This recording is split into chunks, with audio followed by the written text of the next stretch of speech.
We will now start to ask the candidates some of the questions that have come from the floor. And I remind the candidates again that you have a minute to respond to these questions. We're going to go in alphabetical order. Mr. Delmonico, we're going to start with you. And the question is, this is from the Tri-City Chamber of Commerce Policy Committee. What is the most important program that should be undertaken in Coquitlam to stimulate job growth? I think job growth is going to come with the Evergreen line and the development that goes around those stations. I think it's very important that the kind of development that goes into the station matches the neighborhoods. Example I'll give you is the Lake City station in Burnaby. That station was built with single-family homes on one side of Lougheed and Lake City Business Park on the other. And that neighborhood was finished, so no high-rises went in there. They put in the station, and that was it. There was a lot of fuss from the neighborhood over that because they were concerned that high-rises were going to plop around that station. That didn't happen. So, but the Gilmore-Willingdon area was ready for development, and it's the place to put high-rises, and that generated a lot of jobs and growth in the economy. Thank you. Thank you, Mr. Delmonico. Mr. Hodge, please. Could you repeat the question, please? Sure. What is the most important program that should be undertaken in Coquitlam to stimulate job growth? Okay, I think there's a couple issues that we need to address. First of all, we have to look at red tape at City Hall. We have to make it easier for businesses to get started. I think also certainly the business tax, I think, is a killer. It discourages from businesses to locate here in Coquitlam. The city has been working to try to bring it down over time, but we still have a ways to go on that one. Also, we need to protect the land that's used for creating the jobs. I spoke as a private citizen against Fraser Mills, and I thought there wasn't enough of that land being set aside for jobs. We need good paying jobs here in Coquitlam, not just service jobs in the local Starbucks. We need good high paying jobs so those people that work in those jobs can afford to buy homes in this community. Thank you, Mr. Hodge. Mr. Lynch, please. Thank you. Well, we all know that 70% of the new jobs are going to come from small businesses. So what we need to do is we need to find a way to, first of all, retain the businesses that we have right now, and that has to do with the business taxes and cutting some red tape. The second thing we need to do is we need to have a recruitment program where we can attract businesses, and part of that has to be that we have to be more attractive commercially to businesses who want to come here. And right now we know that we're highest in the Metro Vancouver, and we have to do something about that. There's only a couple ways we can do that. We need to somehow spread out the taxation for businesses, and we'll do that by having more businesses, so we'll probably get the same amount of taxes but spread over more businesses. And the second thing we can do perhaps is we'd be able to do a moratorium on the taxes for business. If we have enough new businesses coming in, we can do that. This was done before. It was done when IKEA came in, and there's a couple other ideas I'd like to share with you, so if you'd like to talk to me after the meeting, that'd be fine. Thank you. Thank you, Mr. Lynch. Mr. McDonnell. Thank you. Well, we have to make it easier for our small businesses to work between the Tri-Cities. Right now, it's difficult to work between Coquitlam and Port Moody and Port Coquitlam. We have to cut tape to make it easier for home-based businesses to thrive in Coquitlam. Every successful community has a thriving home-based business core, and we need to do more to help them out. We need to lower the business tax. We need to bring that in closer to residential. Right now, it's the biggest problem that we face with businesses is their high taxation that they're paying, and that has to be number one on our list to deal with. Thank you, Mr. McDonnell. Mr. Mandarino. Yeah, I'm with Mr. McDonnell that the business taxes, I think, are completely out of sync. If we can get that in line and start creating getting more investments coming here to the city, make it more attractive for them. In turn, that does create, a lot of small businesses does create over 80% of the workforce. I think that's your main objective is to look at that and remove all that red tape at City Hall. Thank you, Mr. Mandarino. Mr. Nicholson. Thank you, Barry. one thing that's in common amongst all of us who've answered is none of us want to answer a question that says, what's the single program? Because no single program will work by itself. The three that I wrote down, I first looked at them and I thought, oh, I've got these in increasing order of importance. And then I thought, no, they're in decreasing order of importance. And then I thought, no, they're just all important. Our economic development officer at City Hall has been working with the chamber and working with our businesses. He agrees with me that the key to economic development in the city is the growth and retention of the businesses that we have. That'll bring us more. Leveling out the taxes, balancing the burden between people and businesses is also critical. And finally, and most critical, we're not a microeconomy here in Coquitlam. Cooperation amongst all of us. We have a Tri-Cities chamber. We need Tri-Cities work on creating job growth in the region for all of us. Thank you. Thank you, Mr. Nicholson. Mr. O'Neill, please. Well, I'll try to focus on just one issue, and it is indeed the gap between the property tax that businesses pay and the property tax rate that homeowners pay. And I'll be specific about this. It's almost 5 times as large the property tax for businesses. That's the worst gap of any large city in all of British Columbia. Now, one very, very apparent result of that is the business license growth over the last, more than the last decade. In Port Moody, little Port Moody, in the last 12 years has created 1,400 new business licenses. Port Coquitlam, their business license total has grown by over almost 1,000. Coquitlam's business license total has gained less than 800. We should be leading the Tri-Cities, not playing second fiddle to our smaller neighbors, and that's why we have to lower that gap. Thank you, Mr. O'Neill. Mrs. Reid. Thank you. Well, the first thing you do is look around and say, what is it the world needs? Because let's not go and build a whole bunch of Twinkie factors that everybody else has. It's obvious that one thing we are going to need over the next 50 years is more medical facilities. I wonder who has 244 acres that was once a world-renowned Riverview Mental Hospital. We do. Those lands need to be refurbished, need to be for mental health or physical health, somehow a wellness center. What's the fastest growing business these days in North America? Veterinary clinic. If you want to be a vet, you have to go to Saskatchewan. There's all kinds of opportunities we have if we just look and pick and choose the right ones. And that's what we need to be doing, and that's what I'm focusing on. Thank you, Mrs. Reid. Mrs. Reamer. Thank you.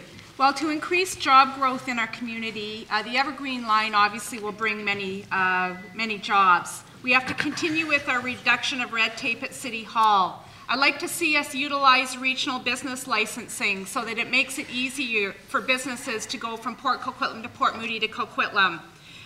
We are currently in the process of reducing our industrial zones from 9 different zones to 3 zones, and it will make it easier and more flexible for businesses.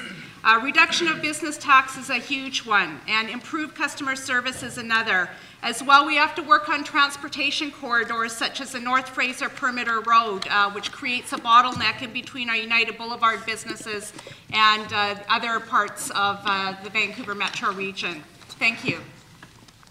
Thank you, Mrs. Reamer. Mr. Rizmani, please.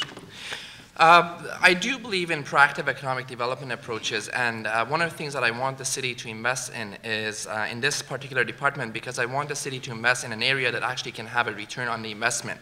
That means that we go and approach the businesses, the existing businesses in other cities that they would like to explore investing in other cities, and tell them what the advantage of investing in Coquitlam will be and attract more business here.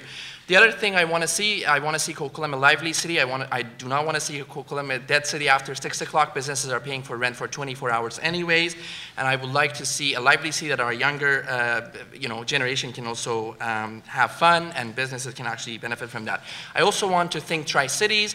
I have been hearing from businesses and organizations that they operate throughout Tri-Cities, that the municipal government boundaries still do exist, and it's actually it's a burden on them. And also I want to see multicultural developments contributing towards the economic development of the city. For example, international education with the colleges that we have here, as Thank you, Ms. That was quick. Thank you, Mr. Rismani. Ms. Robinson. Thank you. We're transitioning from a suburban to an urban community, and I think we need to be paying very close attention to how we do that, particularly when it comes to job growth. So I do think we need to accelerate the 0.75% shift of taxes from business to residential. I think we, as the largest part of the Tri-Cities, need to work collaboratively with our neighbors to develop the regional economy. And we need to be capitalizing on our assets. I think the Evergreen Line, when that Port Mann Bridge gets tolled, I think that there's going to be huge opportunities here, and I think we need to be ready for it. And I also think, given that we have been a community that is really about homes and bedrooms, we've been a bedroom community, I think those are real opportunities to develop some home-based businesses, and I'd really like to see us take a look at what creative opportunities are out there and how we as a city can support the development of more home-based businesses. Thank you. Thank you, Mrs. Robinson. Mr. Sikora.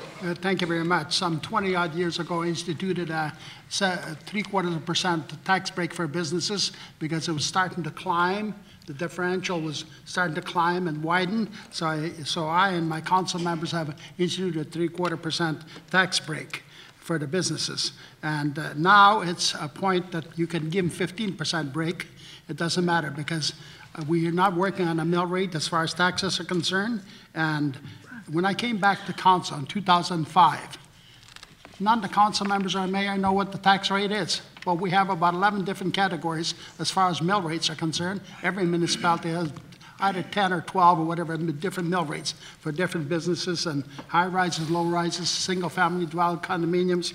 And frankly, none of these council members or the mayor we've ever dealt since 2005 on mill rate. So what you do when something spikes, let's say a residential business or residential spike a great deal, you find out how much it spikes and you lower the mill rate. Thank you, Mr. Sikora. Mr. Shen. I believe that in Coquitlam we need to create more jobs. We need to lower our taxes so that we can start attracting businesses. When we have businesses come to the Tri-City region, they usually go into Port Moody or Port Coquitlam. If they want to go into the business on Westwood Street, they'd rather have it on the Port Coquitlam side. If they want to build on North Road, they'd rather have it on the Burnaby side. We need to start lowering our business tax because right now it's so high. Best Western, their Coquitlam Inn Hotel, they pay about $1,000 worth of tax a day. That means that they have to rent out 10 rooms per day in order to cover that cost. And that doesn't even cover operation costs, that doesn't even cover anything. So lowering business tax is one of the main priorities. And when we lower business tax, jobs will be created. Business will come in and invest in our cities. And because of business, that is what's going to make Coquitlam even a greater city. Thank you, Mr. Shen. Mr. Stewart. Thank you very much. We have removed many of the barriers, and we have to continue to do that. We have to make it easier to create jobs in Coquitlam, but it is about the tax rate. The tax rate right now, Mr. O'Neill mentioned, it's about 4.5 times the residential rate. That's way too high. It has been way too high for a couple of decades. Councillor Sikora mentioned that. In 1998, for example, it was 6.5 times. Businesses paid 6.5 times the residential rate. We've slowly been getting it down. I actually wanted accelerated. This past year I moved a motion to accelerate it. It didn't pass, but I think we can continue to encourage council to support accelerating the shift downward, because until we get it about 3 times, we're not going to be able to attract jobs in the way we should. We have been able to attract jobs. Lou mentioned a trucking company that moved out. The trucking company that moved in had about 400 jobs, and they moved from Burnaby to Coquitlam because they were able to find some transportation improvements that we've been instituting that really meet their needs. So those transportation, I think, will be one of the effects. Thank you, Mr. Stewart. Thank you. Mr. Sufi. Thank you. We have to encourage a business to Coquitlam which they pay good wages, because there's no sense to bring the minimum wage to the Coquitlam. So we have to bring high-tech to Coquitlam. We have to bring the manufacturing, which they non-polluting manufacturing. And for that non-polluting manufacturing, we have to have incentive.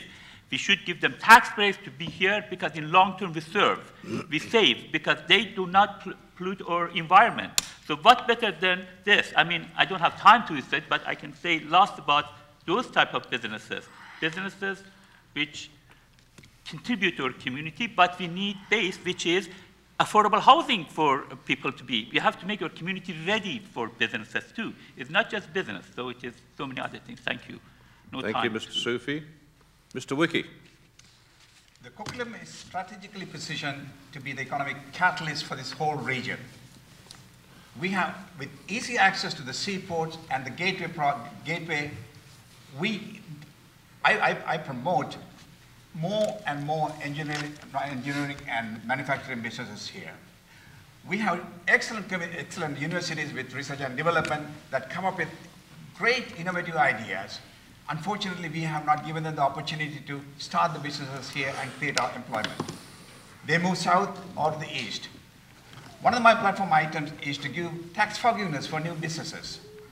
My proposal is to give them a 2-year tax forgiveness to encourage them to start new businesses, employ more people here, and create job opportunities. Thank you, Mr. Wiki. Mr. Wu. Yep. In Coquitlam, we have a great treasury of natural asset and talent workplace. Yeah, and we have a great potential to become a welcoming city for doing business right here in Coquitlam.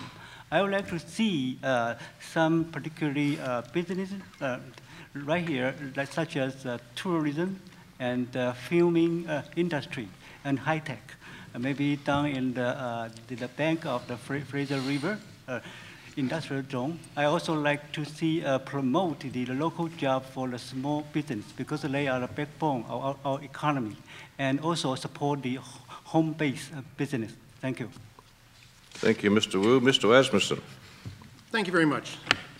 Continue to streamline regulations, red tape at the City Hall, something we've been doing and will continue to do to find ways to efficientize City Hall. Reducing industrial zones presently going on from 9 to 3, increase density to help retain business and attract business, creating greater flexibility in those zones on how we can get business to locate here easier. Business tax. From 1983 to 1997, the business tax rate went up by 1.5. Since the last 14 years, it's come back down by 1.5. It's still too high. We're committed to working at reducing it, but our only other area to shift that is to residential property taxes. We need to find other ways of sources of revenue in the city, such as our QNet, by creating utility, create new revenue to come in the city to help reduce the business tax rate. Thank you. Thank you, Mr. Asmussen. For the benefit of the audience, could I ask the candidates to make sure you speak into the microphone, please, so that everybody can hear your answers? Thank you. And I'd just like to go now to just a yes-no question. Got a 50% chance here, yes, no, okay? The question is, and we'll start with Mr. Hodge.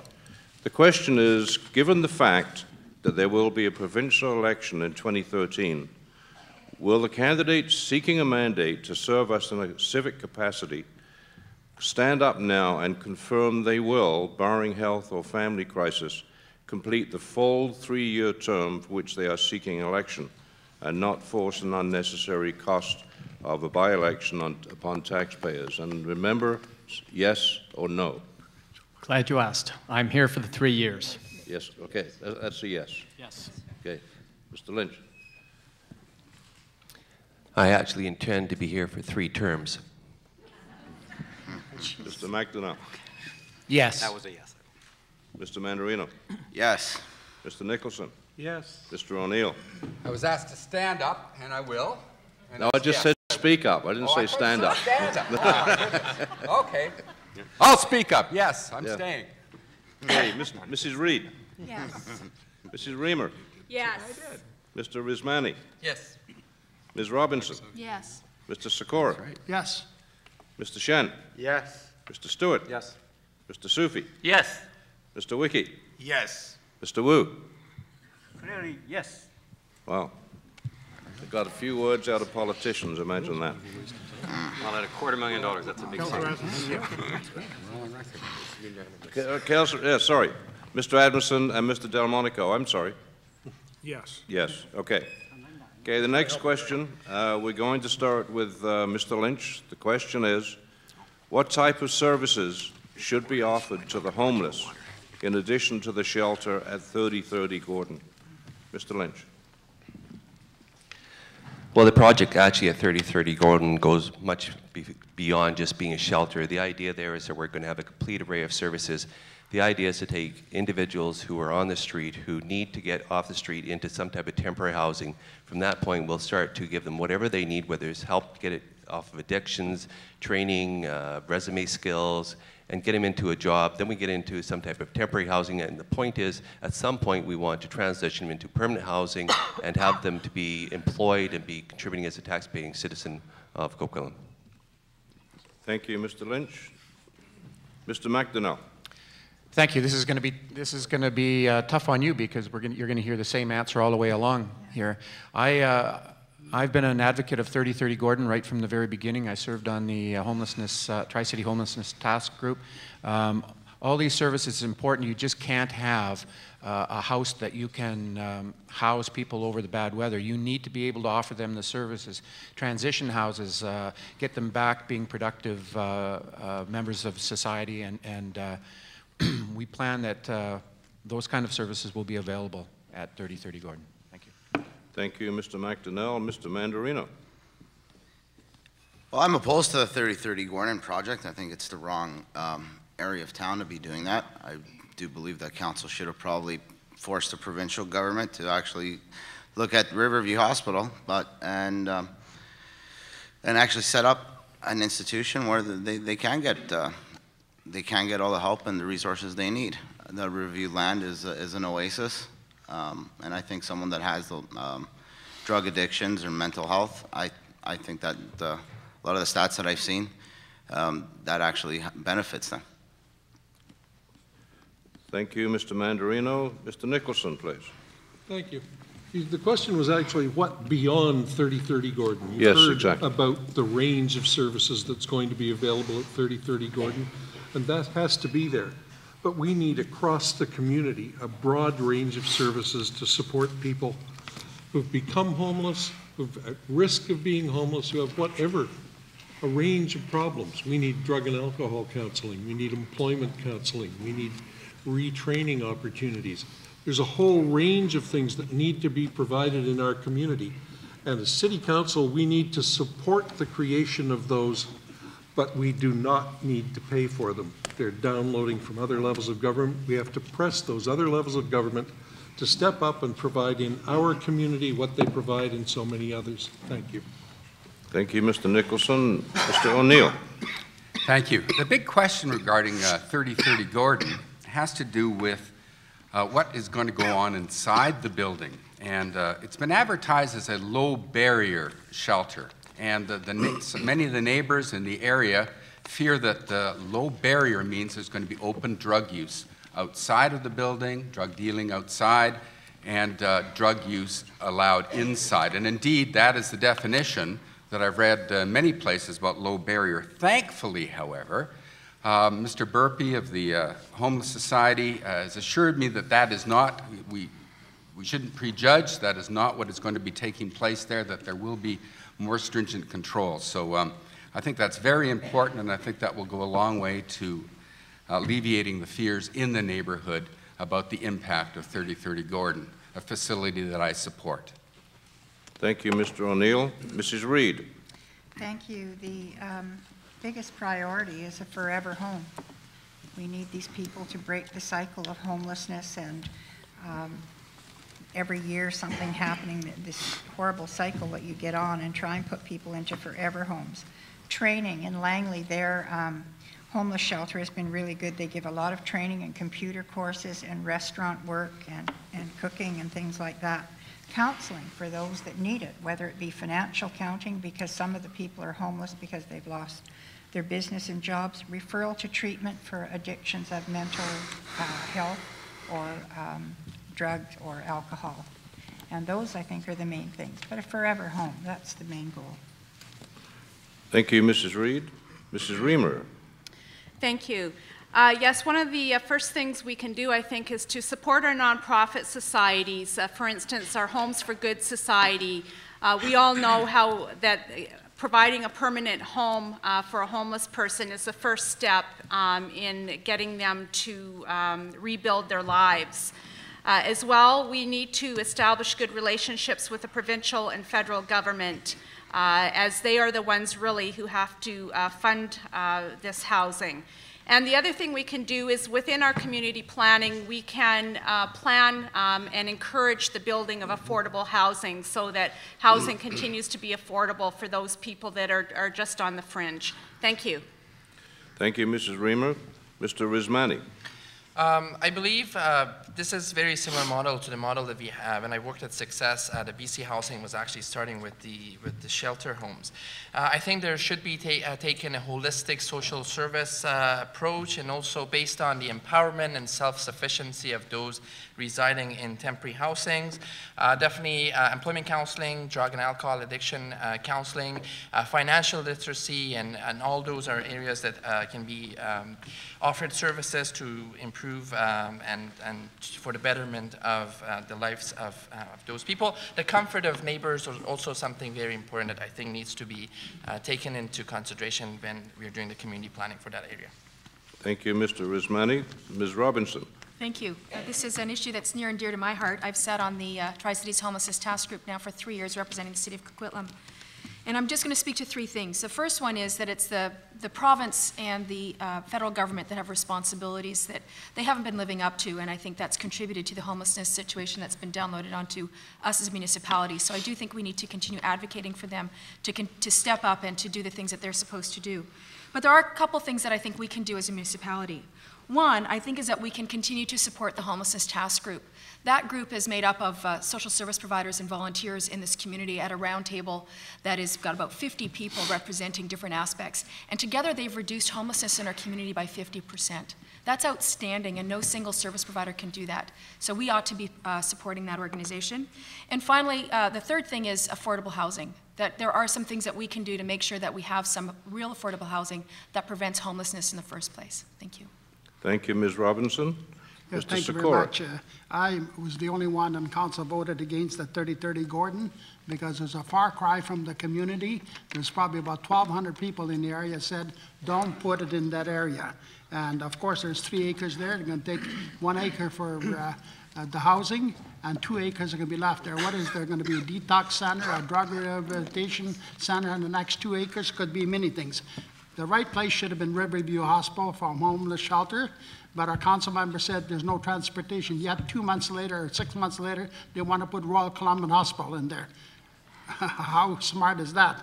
But certainly, ladies and gentlemen, I think that certainly we need to look after the homeless. I think it's up to the provincial and federal government to do that. I don't think it's up to municipalities to fund that. Thank you very much. Thank you, Mr. Sikora.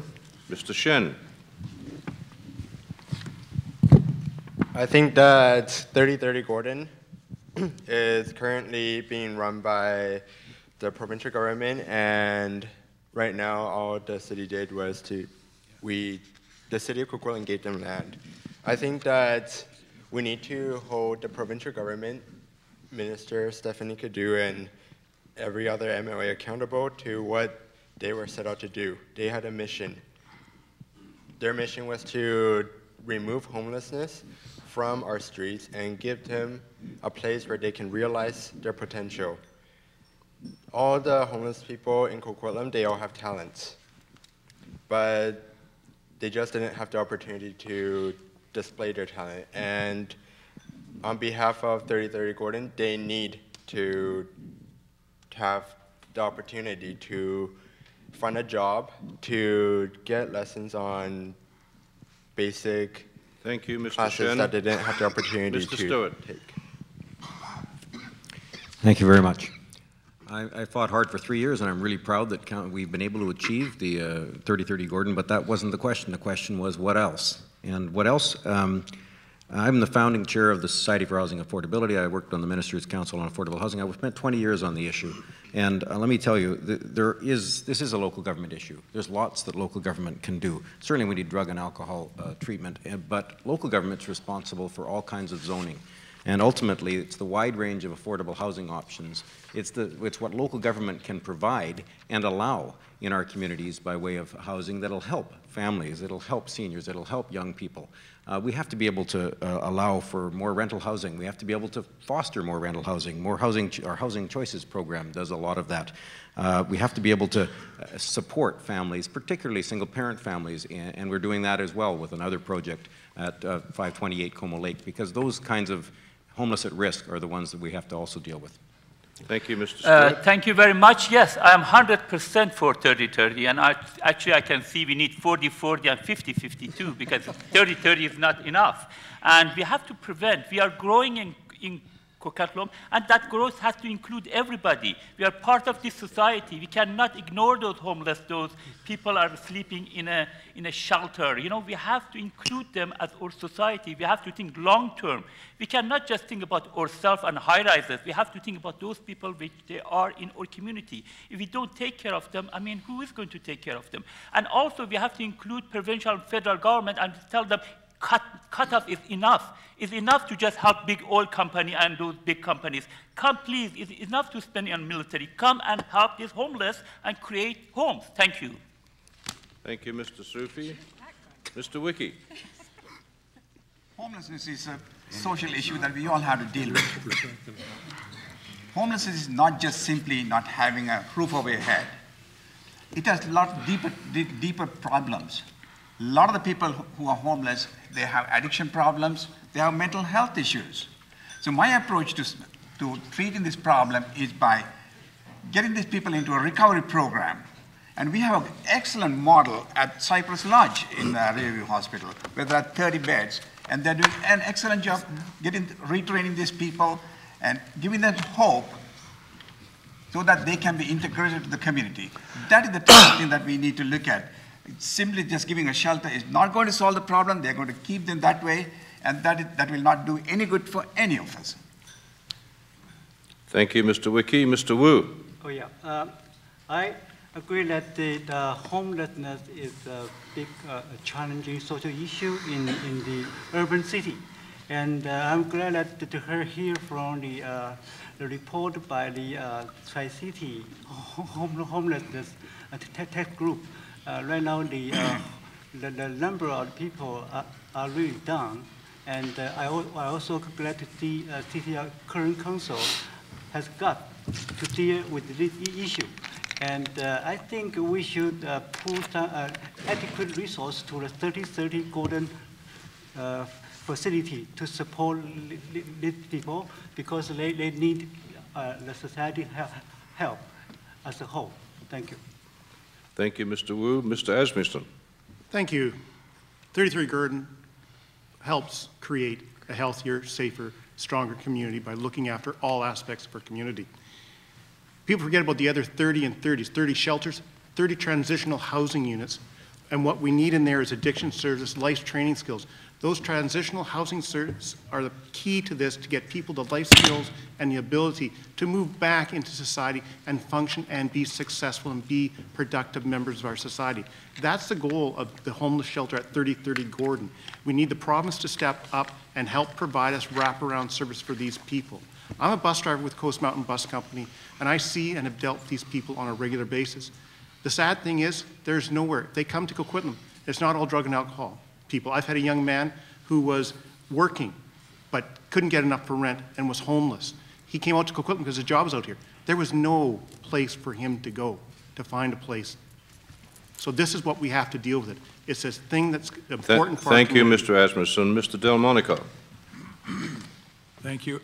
I believe in the thought that people can't deal with their problems unless they have a place to live. And once they get a place to live, they need to access the services available through the Fraser Health Region. Thank you. Thank you, Mr. Delmonico. Mr. Hodge. Okay, I mean, there's no question this is a regional issue that a number of cities are struggling with. And I think first and foremost, I think the federal government, the provincial government has to step up and do more to help. Locally, 3030 Gordon is a good start. But 3030 Gordon is just going to get people in off the street. And I think that's the first thing to do is we've got to bring them inside, give them the place where they can get their feet on the ground, get the treatment that they need, whether it's counseling or drug and alcohol rehabilitation. And I think that we've also got to work with the service groups. We've got many fine service groups in this community that are working. So I think they have to be part of the solution. But I think ultimately what we want to do is to give people a chance, get them on their feet, and then get a job so that they can then become contributing members of society and move on to the next step, which might be affordable housing, and then ultimately get into market housing. Thank you, Mr. Hodge. Continuing now with our questions from the floor. The question is, and we will start with Mr. McDonnell.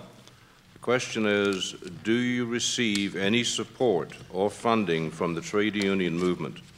And if so, and if you are elected, what effect do you think that support would have on any future negotiations with the staff at City Hall?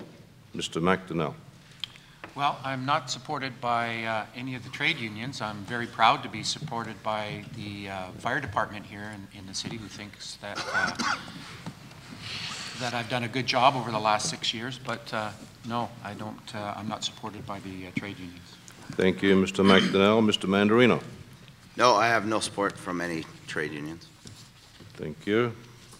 Mr. Nicholson. Yes, I'm supported by the New West District Labor Council, by the local Tri-City CUPE, and by the firefighters, and by a whole range of developers and a whole lot of individuals. I don't believe that the funding that's provided to my campaign by anybody, whether it's a late trade union or a corporation or an individual, none of them expect to be able to tell me what to do. All any of them have ever asked for from any of us is a fair hearing, and that's what they'll get. Thank you. Thank you, Mr. Nicholson. Mr. O'Neill. I have not been offered any money by any trade union, and if so, I would not accept any money from a trade union. Thank you. Mrs. Reid. No, I also have never been offered money from a trade union. I do get endorsed by the fire department for the last 20 years, but I have never accepted any money from them whatsoever. Thank you, Mrs. Reid. Mrs. Reamer.